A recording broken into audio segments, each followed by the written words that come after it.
우리 하나님의 말씀 함께 보시겠습니다. 신약성경 로마서 12장 2절의 말씀입니다.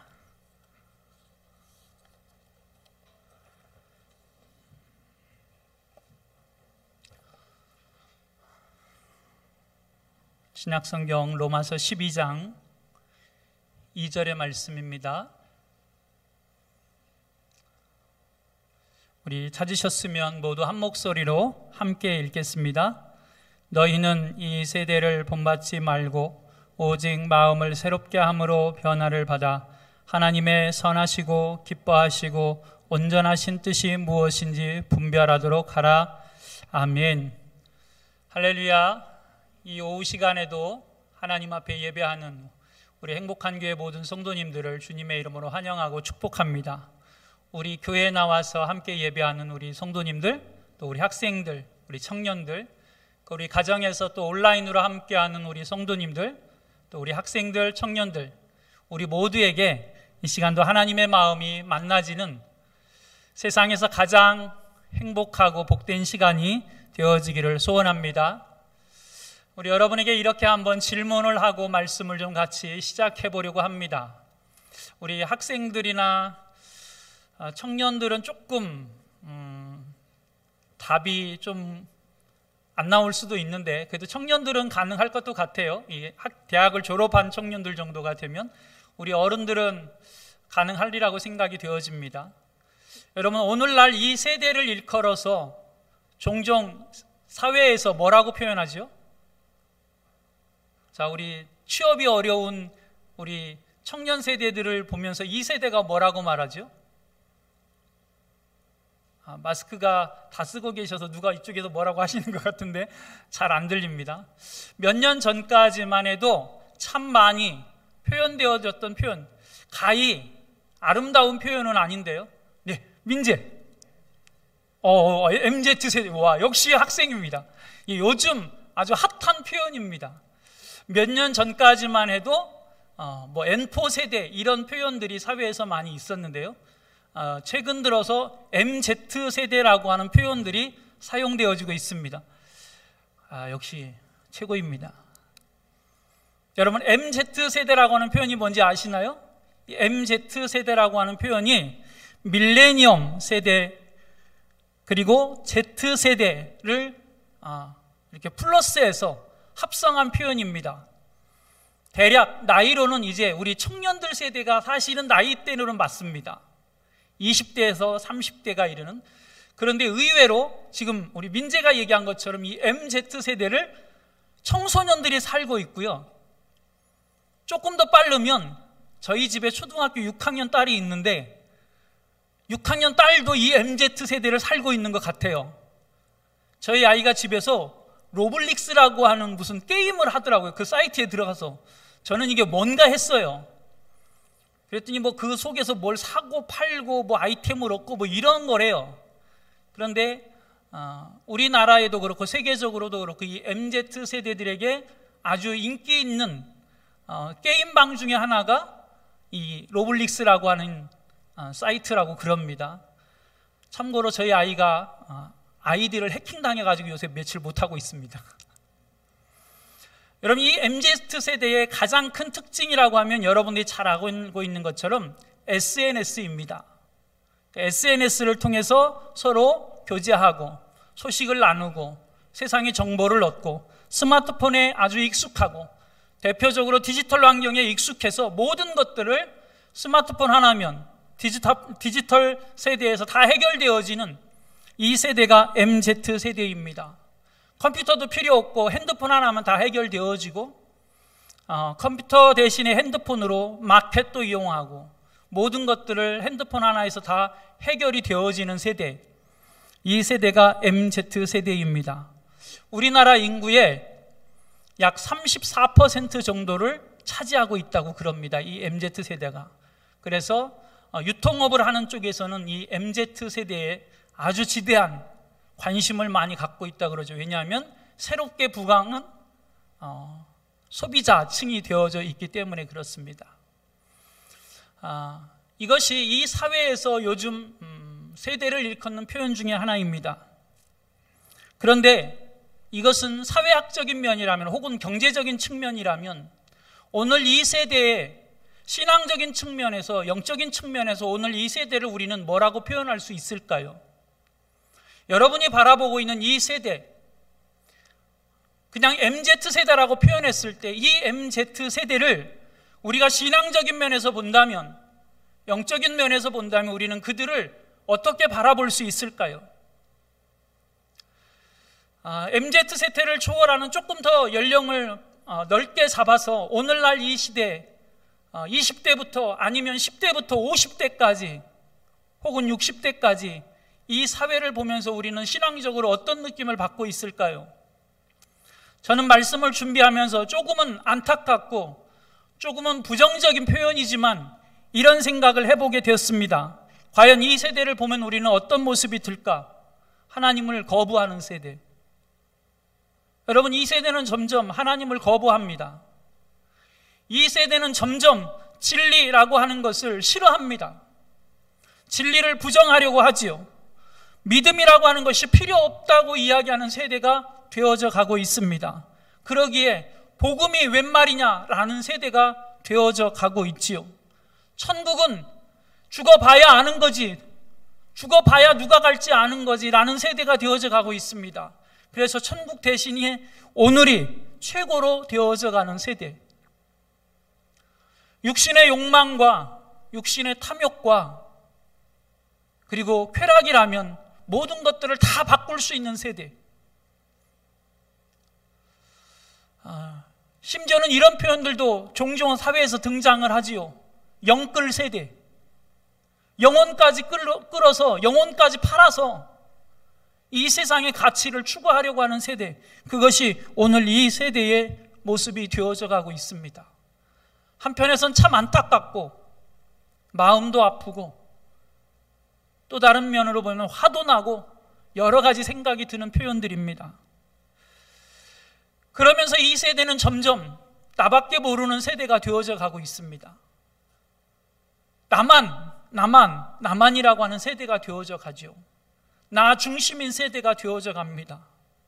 심지어는 부모, 자식, 형제도 없어지는 그런 세대가 안타깝게도 되어져 가고 있습니다. 그 속에서 점점 교회는 모이기를 싫어하는 이 세대의 모습을, 나만이면 된다라고 하는 이 세대의 모습을 닮아가고 있습니다. 히브리서 10장 25절 말씀에 하나님은 이렇게 우리에게 가르쳐 줍니다. 모이기를 폐하는 어떤 사람들의 습관과 같이 하지 말고 오직 권하여 그날이 가까움을 볼수록 더욱 그리하자. 그날은 어떤 날이지요? 예수님이 다가오실 날입니다. 그날이 올수록 우리는 뭘 해야 된다라는 거죠?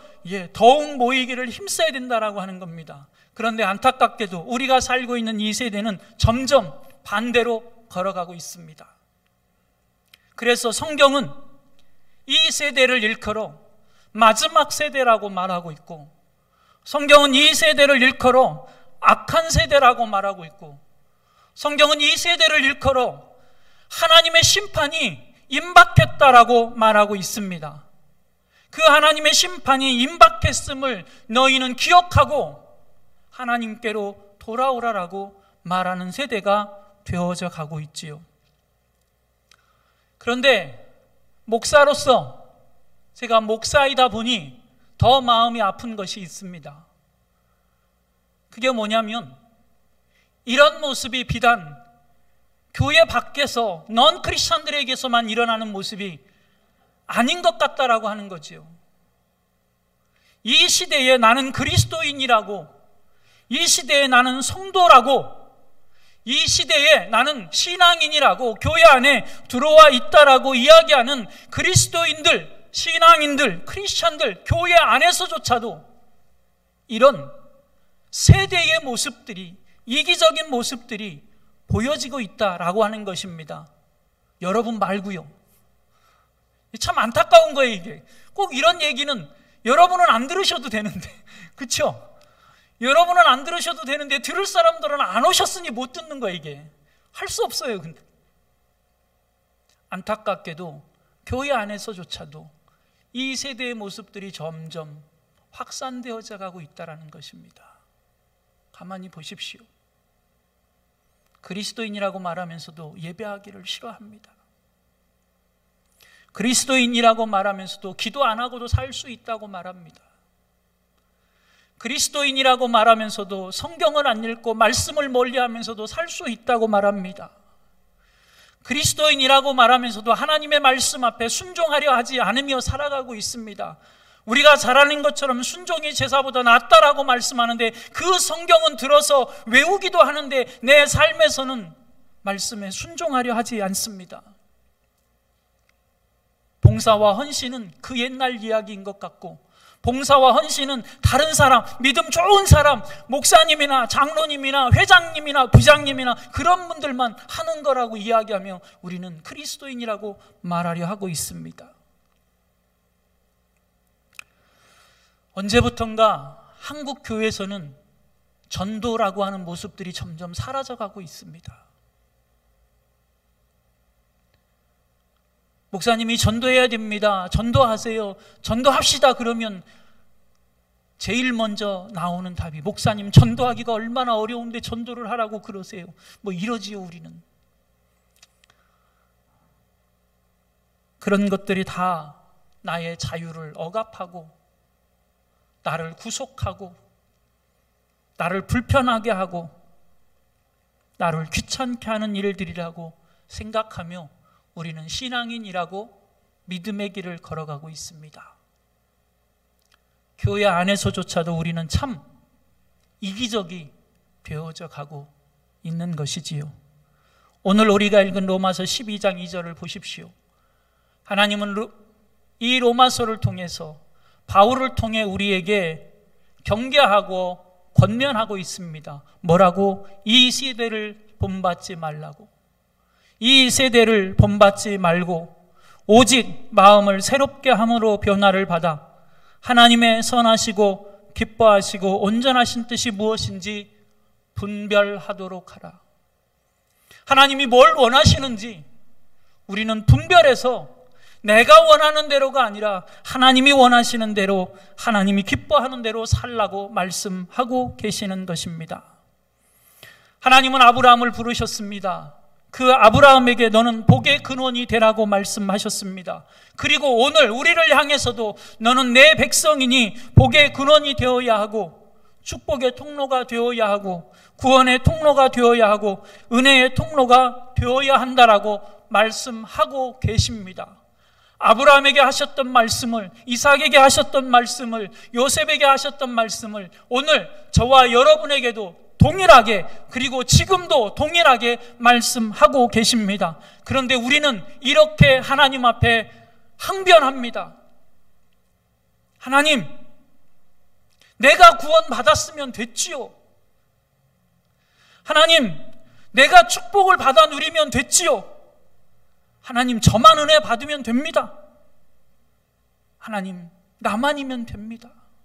조금 더 나가면 하나님, 우리 교회만이면 됩니다. 우리 교회만이면 됩니다. 우리는 이렇게 하나님 앞에 항변합니다. 우리가 잘 알고 있는 것처럼 베드로전서 2장 9절 말씀에 보면 이렇게 말씀합니다. 그러나 너희는 택하신 족속이요 왕같은 제사장들이요 거룩한 나라요 그의 소유가 된 백성이니 이는 너희를 어두운 데서 불러내어 그의 기이한 빛에 들어가게 하신 이의 아름다운 덕을 선포하게 하려 하심이라. 하나님이 우리를 왕같은 제사장으로 선택해 주신 이유라고 말씀합니다. 마태복음 28장 18절로 20절 말씀해 보면 예수께서 나와 말씀하여 이르시되 하늘과 땅과 모든 권세를 내게 주셨으니 그러므로 너희는 가서 모든 민족을 제자로 삼아 아버지와 아들과 성령의 이름으로 세례를 베풀고 내가 너희에게 분부한 모든 것을 가르쳐 지키게 하라. 볼지어다 내가 세상 끝날까지 너희와 항상 함께 있으리라 하시니라. 사도행전 1장 8절에 보면 이렇게도 말씀합니다. 오직 성령이 너희에게 임하시면 너희가 권능을 받고 예루살렘과 온 유대와 사마리아와 땅끝까지 이르러 내 증인이 되리라 하시니라. 여러분, 끊임없이 하나님은 하나님의 종들을 통해서 우리에게 뭐라고 말씀하시냐면 너희는 복의 근원이 되어야 한다고 말씀하십니다. 이 세대 가운데 하나님의 복음을 선포해야 된다고 말씀하십니다. 이 세대 가운데 하나님이 살아계심을 나타내 보이고 은혜의 통로가, 축복의 통로가, 구원의 통로가 되어야 된다라고 말씀하고 계시는 것입니다. 예수 그리스도를 선포하고 증거하고 전하는 삶이 저와 여러분의 삶의 가치이고 저와 여러분의 삶의 목표이고 목적이 되어야 한다라고 하나님은 끊임없이 우리에게 말씀하십니다. 사랑하는 여러분, 다시 제가 여러분에게 질문을 드려보겠습니다. 오늘 예배하는 우리 행복한 교회 성도님들, 또 우리 학생들, 우리 청년들 다 구원 받으셨습니까? 예, 아멘입니다. 여러분, 구원의 감격이 내 것이 맞습니까? 예, 아멘입니다. 성령이 우리 안에 계십니까? 오늘 또 내 삶을 성령께서 이끌어 가고 계시다는 걸 믿습니까? 내가 오늘 하나님의 은혜 가운데 살아가고 있습니까? 오늘 내 삶에 허락되어진 모든 것이 하나님이 내게 주신 복이 맞습니까? 그렇다면 우리는 하나님의 말씀대로 이 세대를 배우지 말아야 합니다. 그렇다면 우리는 이 세대를 본받지 아니하고 하나님의 뜻이 무엇인지를 분별하고 하나님 나라를 소망하면서 하나님이 기뻐하시는 뜻을 이루어가고 그래서 하나님께 칭찬받고 하나님께 인정받는 삶을 살아야만 합니다. 우리 그 일을 위해서 지금도 기도하고 계시지 않습니까? 우리가 기도하는 게 뭐지요? 내가 하나님이 기뻐하시는 삶을 살게 해달라고 하는 것이 아닙니까? 하나님의 뜻대로 살겠다는 것이 아닙니까?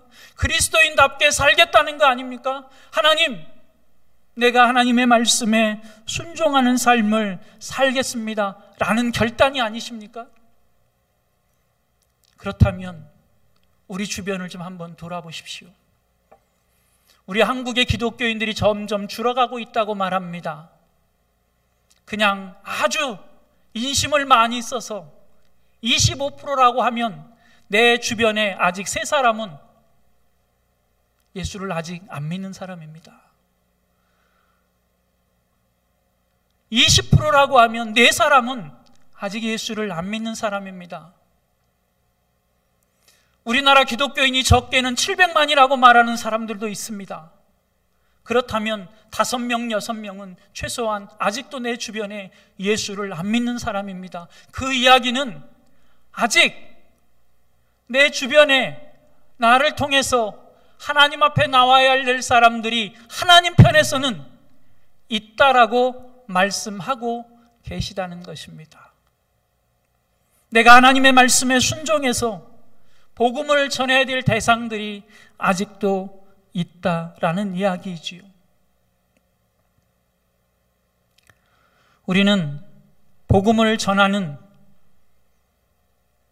전도하는, 그래서 그리스도의 생명을 나누는, 그래서 구원의 통로가 되어지는 삶을 살아야만 하고 그런 삶을 살 수밖에 없는 것이 저와 여러분의 운명입니다. 여러분, 우리가 좋아도 해야 되는 것이고 싫어도 해야 되는 저와 여러분의 운명이라고 하는 것이지요. 여러분, 지나간 주간에 우연히 인터넷 기사를 보다 보니까 한 백화점이 그게 한 달 매출인지 1년 매출인지는 정확히 모르겠어요. 뭐 2천억인가 얼마를 포기하고 백화점 가운데 통로에다가 그 고객들이 와서 쉴 수 있고 교제할 수 있는 로비를 만들었더니 이 코로나 와중에도 매출이 줄을까 봐 걱정했는데 손님들이 아주 버글버글 미어 터진다는 기사가 났었습니다. 우리나라 유명한 백화점입니다. 여러분, 오늘 백화점에서 대박 세일을 한다고 하면 아마 이 예배가 빨리 끝나기를 지금 시계를 쳐다보고 계실 겁니다. 왜요? 빨리 가서 그거 대박 세일 하나 건져야 되니까. 혹시 관심 있는 분들이 계십니까? 작년에 과천에서 아파트 청약이 있었습니다. 일명 로또 청약이라고 하는, 그 아파트에 청약을 해서 당첨이 되면 그냥 그 아파트 입주하는 순간 아파트 값이 배로 뛰어서 7억 8억이라고 하는 돈은 그냥 한 2, 3년 후에 앉아서 내 것이 된다라고 하는 일명 로또 청약. 이 청약에 얼마나 많은 사람들이 몰렸는지 아십니까? 135대 1이라고 하는 어마어마한 경쟁률이 있었습니다. 해보셨어요? 저도 하고 싶었습니다. 여러분, 우리는 세상에 이런 가치가 조금만 나에게 유익이 돼도 어마어마합니다. 사람들이 길을 쓰고 그것을 내가 누리는 사람이 되기 위해 달려듭니다. 조금만 세일을 하고 조금만 돈이 돼도 사람들은 줄을 섭니다. 불법을 하며 탈세를 하며 온갖 수단과 방법을 가리지 않는 사람들도 많습니다. 그런데 여러분, 저와 여러분의 운명은 예수를 전하는 거라니까요. 예수라고 하는 그분이, 예수라고 하는 그 존재가, 예수라고 하는 그 구원자라고 하는 그분이 우리에게 얼마나 가치가 있으신 겁니까? 저와 여러분에게는 그분이 얼마나 가치가 있으신 거죠? 사실요, 냉정하게 말하면 저와 여러분은 그분에게는요, 어찌 보면 아무런 가치가 없다고 해도 우리는 아무런 할 말이 없는 존재입니다.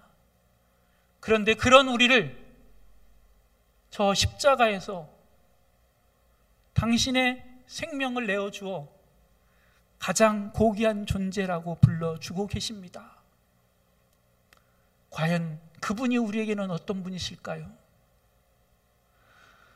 디모데후서 4장 2절 말씀에 보니까 바울을 통해서 하나님은 우리에게 이렇게 말씀해 주십니다. 너는 말씀을 전파하라. 때를 얻든지 못 얻든지 항상 힘쓰라. 범사에 오래 참음과 가르침으로 경책하며 경계하며 권하라. 참 부담되는 말씀입니다. 저도 잘 안 지켜지는 말씀 중에 하나입니다. 때를 얻든지 못 얻든지 가서 예수를 전하라고, 말씀을 전하라고 말씀합니다.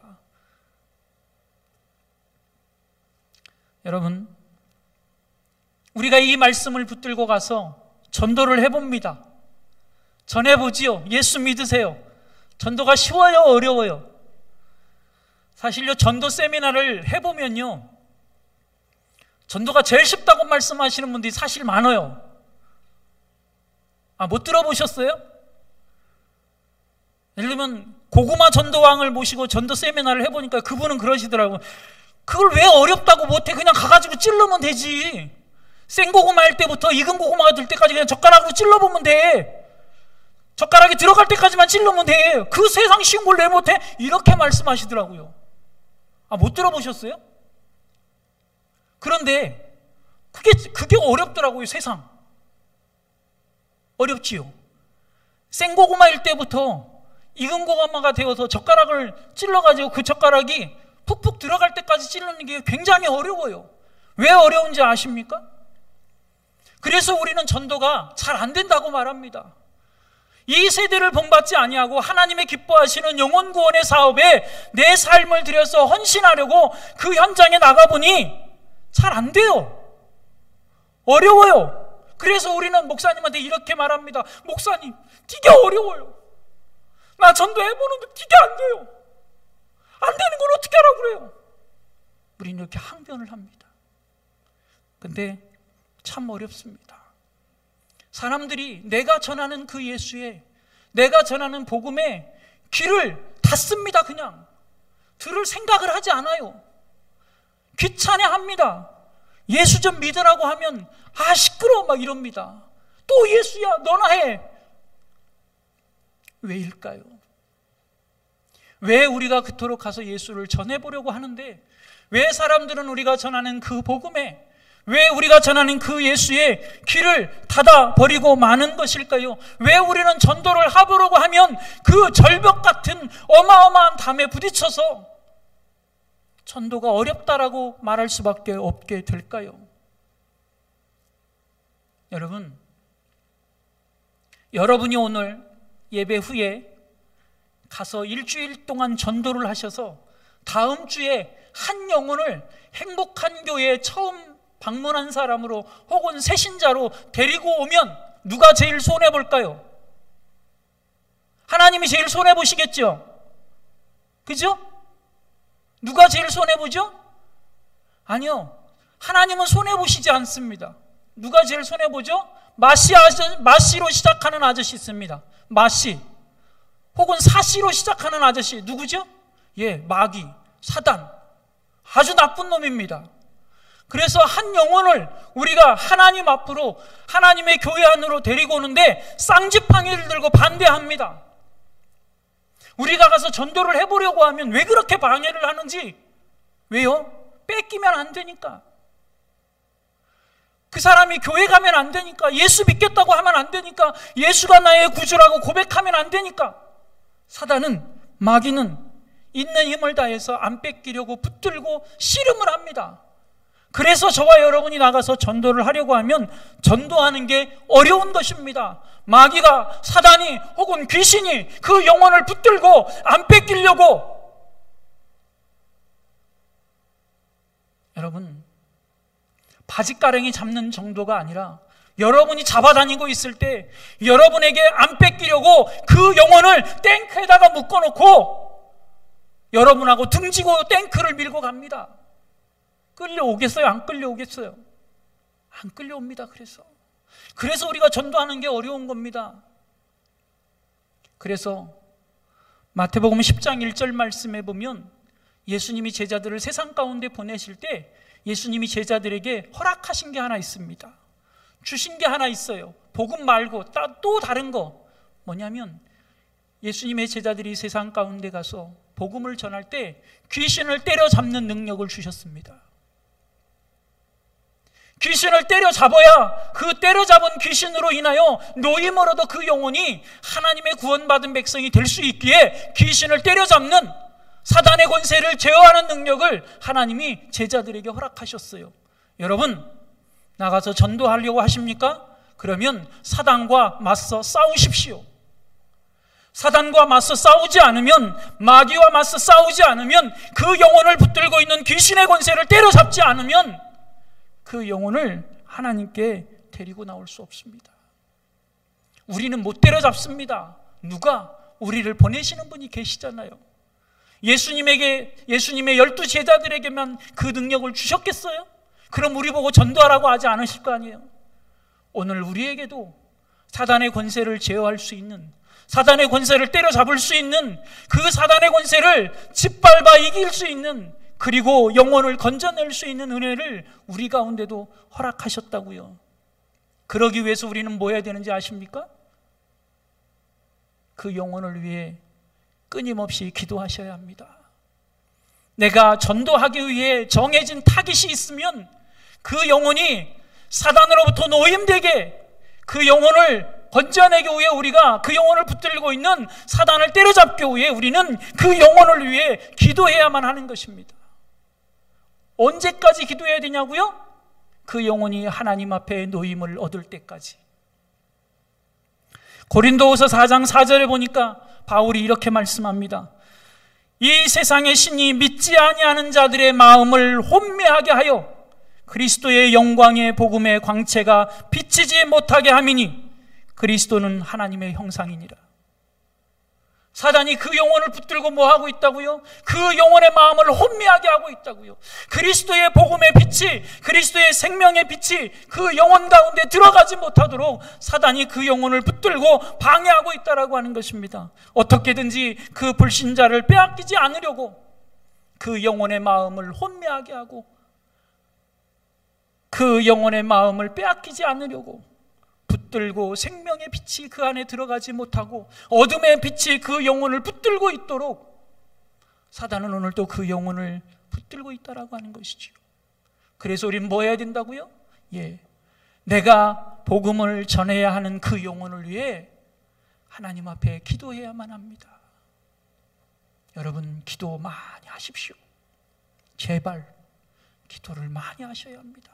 언제까지요? 내가 정한 30분, 1시간으로 끝나는 것이 아니라 내가 정한 그 영혼이 사단의 노임으로도 그리스도의 생명의 붓으로 나올 때까지 기도하셔야, 그래야 그 영혼이 구원을 얻게 되어지는 것입니다. 여러분, 마태복음 13장에 보면 예수님께서 4가지 밭의 비유를 말씀하고 계십니다. 그런데 그 4가지 밭의 비유를 말씀하시는 중에 4절 말씀에 보면 이렇게 말씀합니다. 뿌릴새 씨앗을 뿌렸답니다. 뿌릴새 덜어는 길가에 떨어짐에 새들이 와서 먹어버렸다. 여러분, 하나님의 복음이 뿌려질 때 그 복음이 그 영혼 안에서 뿌리를 내리지 못하도록 사단 마귀가 와서 먹어버린다는 겁니다. 19절 말씀에는 이렇게도 말씀합니다. 아무나 천국 말씀을 듣고 깨닫지 못할 때는 악한 자가 와서 그 마음에 뿌려진 것을 빼앗나니 이는 곧 길가에 뿌려진 자요. 악한 자가 와서 뭐 한다고요? 그 마음에 뿌려진 것을 빼앗아 버린다는 거예요. 여러분, 우리는 뭐 해야 돼요? 그것을 빼앗기지 않게, 악한 자가 먹어버리지 못하게 우리는 기도해야만 하는 것입니다. 그 악한 영혼들이, 내가 복음을 전하려고 하는 그 영혼을 놓아줄 수 있도록, 사단의 권세가 그 영혼을 놓을 수 있도록 우리는 끊임없이 기도해야만 하는 것이지요. 여러분이 가서 전도하는데 사람들이 왜 귀찮아한다고요? 사단이 붙들고 있어서 그렇습니다. 왜 싫어한다고요? 왜 그만하라고 한다고요? 사단이 붙들고 있어서 그래요. 우리가 복음을 전하는 자로 또 하나를 해야 되는 게 있습니다. 그 영혼을 위해서는 기도하셔야 하고요. 복음을 전하는 나는 세상에 빛이 되고 소금이 되어야 합니다. 다시 말하면 사단이 우리에게 요구하는 것과는 좀 다른 삶의 모습을 살아야 되는 것이지요. 마태복음 5장 13절로 14절 말씀에 보면 우리가 잘 아는 말씀이 있습니다. 예수님이 이렇게 말씀하십니다. 너희는 세상에, 너희는 세상의 소금이다. 너희는 세상의 빛이다. 여러분, 우리가 세상의 소금이 되어야 하고 세상의 빛이 되어질 때 우리를 통해서 그 영혼 가운데 하나님의 생명의 빛이 비추어지게 되는 것입니다. 왜냐하면요, 우리가 복음을 전할 때 그 영혼은 우리의 삶을 보게 되어 있습니다. 내가 어떻게 믿음의 길을 걸어가는지를 보게 되어 있습니다. 사단은 그 영혼의 눈을 열어 우리의 삶을 보고 부정적인 생각을 가져다 주고 있습니다. 그래서 우리는 세상의 빛이 되고 세상의 소금이 되어야만 합니다. 때로는요, 우리가 가서 열심히 복음을 전하는데 왜 그 복음의 빛이 그 영혼들 가운데 심겨지지 못하고 그 영혼들이 하나님께 나오지 못하는지 아십니까? 그것은 내가 세상의 빛과 소금이 되는 삶을 살지 못하기 때문입니다. 마태복음 5장 16절 말씀에 보면 너희 빛이 사람 앞에 비치게 하여 그들로 너희 착한 행실을 보고 하나님께 영광을 돌리게 하라고 말씀하십니다. 내가 하나님께 영광을 돌릴 만한 착한 행실의 삶을 살지 못하기 때문입니다. 그러면 우리가 가서 예수를 전하면 그들이 뭐라고 하는지 아십니까? 들어보셨어요? 너나 잘하세요. 너나 잘 믿으세요. 뭐 이런 이야기를 합니다. 여러분, 혹시 예수를 여러분들이 믿는 걸 예수 안 믿는 누군가가 알고 그들과 교제를 해보셨습니까? 예전에 제가 회사 다닐 때 이런 일이 있었습니다. 믿음이 굉장히 좋지는 않았지만 제가 그래도 사람들이 어떻게 주일날 출근 안 하고 교회를 가니까 사람들이 교회 다니는 걸 알더라고요. 근데 우리 부서에 이렇게 자재를 구매해주는 자재 구매 담당하시는 저희 선배가 있었어요. 저희보다 한 10개월 정도 일찍 입사한 선배. 근데 어느 날 그분하고 제가 싸웠어요. 왜 싸웠냐면요, 우리가 작업을 하면 부품을 만들면 기계를 돌리기 위해서 한 일주일씩 부품을 만들어요. 똑같은 부품을. 근데 그분이 자재를 잘못 구매해 줘가지고 잘못된 자재를 가지고 우리는 일주일 동안 부품을 만드는 거죠. 현장에 들어갔는데 이 부품을 쓸 수가 없다고 저희한테 다시 해달라고 문제 제기가 왔어요. 그래서 제가 그분한테 그랬어요. 선배님, 자재를 좀 잘 구매를 해 주시지요. 자재를 잘못 구매해 줘가지고 이거 다시 해야 되지 않습니까? 이게 뭐예요? 그렇게 시작이 됐어요. 근데 자기는 아무 잘못이 없다는 거예요. 네가 똑바로 했어야지 막 이러는 거예요. 열받아가지고 막 언쟁을 했어요. 아니, 내 잘못이 아니잖아요. 자재를 갖다 줬으니까. 왜? 표면적으로는 색깔이 똑같은 거거든요. 근데 강도가 달라요. 근데 나중에 제가 이겼어요. 왜? 내 잘못이 아니니까. 그런데 여러분, 제가 부끄러운 이야기를 하려고 하는 겁니다. 그 얘기를 듣고 저는 되게 창피했어요. 그분이 저한테 이렇게 이야기하더라고요. 나중에 사과도 안 하면서 뭐라고 말하냐면, 금식아, 그래, 내가 잘못 자재 구매했다. 그런데 너는 교회 다니잖아. 교회 다니는 놈이 그렇게 선배한테 바락바락 대들어도 되냐? 이렇게 이야기하시더라고요. 미안하다. 내가 조금 더 신경 쓸게. 사과가 아니라 나는 교회에 다니기 때문에 내가 잘못을 안 했어도 자기가 선배이니 대들면 안 된다고 이야기하는 거예요. 그 순간 전 되게 창피했습니다. 그리고 아차 싶었어요. 그런데 되돌릴 수 없었지요. 물론 그 이후로도 제 성격상 그런 게 잘 안 되기는 합니다. 제가 무슨 말씀을 드리는지 아십니까? 우리가 전할 때 그들은 내 삶을 봅니다. 내 삶이 소금이 되지 못하고 빛이 되지 못하면 그들은 우리의 삶을 보고 너나 잘하세요, 그리스도의 복음을 거부합니다. 여러분, 우리는 세상의 가치와 좀 다른 삶을 살아야 합니다. 여러분, 세상은 네가 오르면 무슨 수를 써서라도 네가 이겨야 되라고 말합니다. 그러나 성경은 그렇게 말하지 않습니다. 때로는 손해를 봐도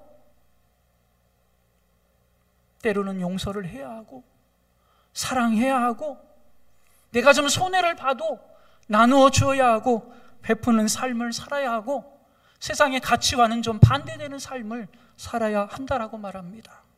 여러분, 세상을 닮아가는 것이 아니라 세상을 거슬러가는 사람이 되어야 한다라고 성경은 그것이 십자가의 정신이라고 십자가의 삶이라고 우리에게 끊임없이 가르쳐 줍니다.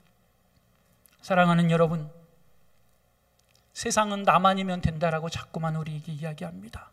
그런데 그 세상을 붙들고 있는 사단의 권세와 그 영혼을 붙들고 있는 사단의 권세와 유일하게 싸워 이길 수 있는 곳이 교회이고 유일하게 싸워 이길 수 있는 것이 여러분입니다. 여러분, 담대히 나가서 싸우십시오. 세상에 빛이 되고 소금이 되십시오. 한 영혼을 주님 앞에 올려드리십시오. 누가복음 15장 7절 말씀해 보니 이렇게 말씀합니다.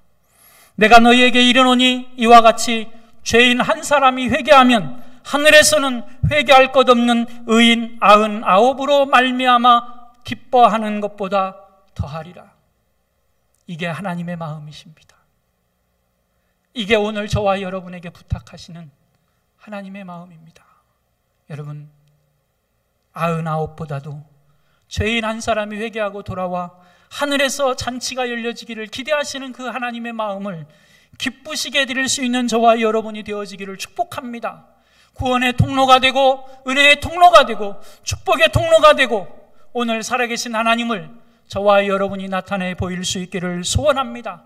나만이 아니라 우리 모두가 하나님 앞에서 이 세대와 더불어 영적인 싸움을 싸워 승리해 갈 수 있는 저와 여러분이 되어지기를 간절히 소원합니다. 우리 시간 같이 함께 찬양하고 우리 같이 결단의 기도를 하나님 앞에 한번 같이 했으면 좋겠습니다.